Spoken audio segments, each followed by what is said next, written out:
வணக்கம் நண்பர்களே.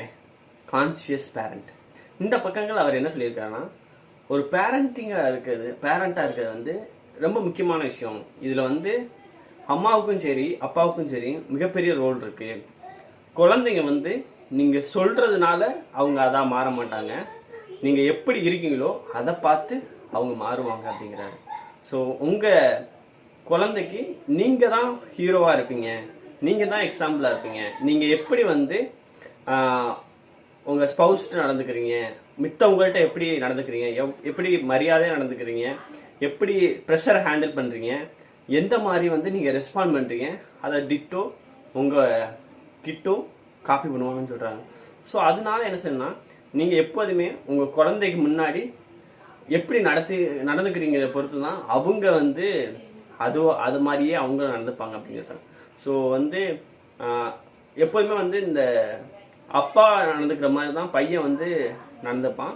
அதே மாதிரி அப்பா எப்படி வந்து அவங்க அம்மா ஹேண்டில் பண்ணுறாரோ அதே மாதிரி தான் அந்த பையன் வந்து அந்த பெண்கள்கிட்ட வந்து அந்த ஹேண்ட்லிங் வச்சுருப்பான். எது மாதிரி பார்ப்பான், எது மாதிரி பிஹேவ் பண்ணுவாங்க, எது மாதிரி நடந்துப்பாங்கிறது சொல்கிறாரு. அதே வந்து எமோஷ்னலாக வந்து அம்மாட்ட வந்து கற்றுப்பான். ஸோ எப்படிலாம் வந்து மற்றவங்களோட பாசமாக இருக்குது, கேரிங்காக இருக்குது, இந்த விஷயங்கள்லாம் அம்மாட்ட வந்து கற்றுப்பான். ஸோ வந்து இதில் வந்து அம்மா அப்பா ரெண்டு பேருக்குமே மிகப்பெரிய பங்கு இருக்குது. ஸோ இந்த பேரண்டிங்கை வந்து நம்ம சொல்கிறதுனால நடக்காது, நம்ம எப்படி நடந்துக்கிறோமோ அதை பொறுத்து அவங்க ஆட்டோமேட்டிக்காக அவங்க வந்து இதாவாங்க. ஸோ அதுக்கப்புறம் என்ன சொல்கிறாருன்னா, நீங்கள் வந்து எப்படியான டைம் ஸ்பெண்ட் பண்ணுறீங்க. நீங்கள் வந்து உங்கள் குழந்தைகிட்ட வந்து ரொம்ப நிறையா டைம் ஸ்பெண்ட் பண்ணணும் தேவையில்லை. சம் ரிச்சுவல்ஸ் மேக் பண்ணிக்கோங்க.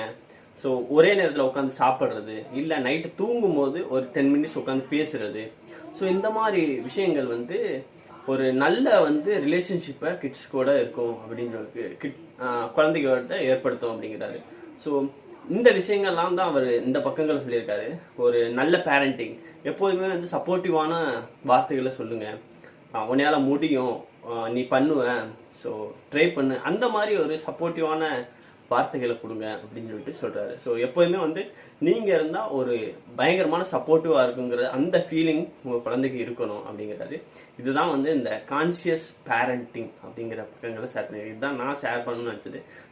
நீங்கள் ஒரு பேரண்டாக இருந்தீங்கன்னா உங்கள் குழந்தைகிட்ட எப்போதுமே வந்து நிறையா டைம் ஸ்பெண்ட் பண்ணணும் தெரியல, ஒரு 10 நிமிஷம் பண்ணாலும் குவாலிட்டி டைமாக உங்களோட ப்ரெசன்ஸை கொடுங்க. அதே மாதிரி நீங்கள் நடந்துக்கிறத பார்த்து தான் உங்கள் குழந்தை நடந்துக்குவாங்க. ஸோ அதை வந்து கான்சியஸாக நீங்கள் நடந்துக்கங்க, சரிங்களா? இதுதான் இன்னைக்கு நான் ஷேர் பண்ணிச்சது. Thank you so much. Be a conscious parent. Have wonderful day.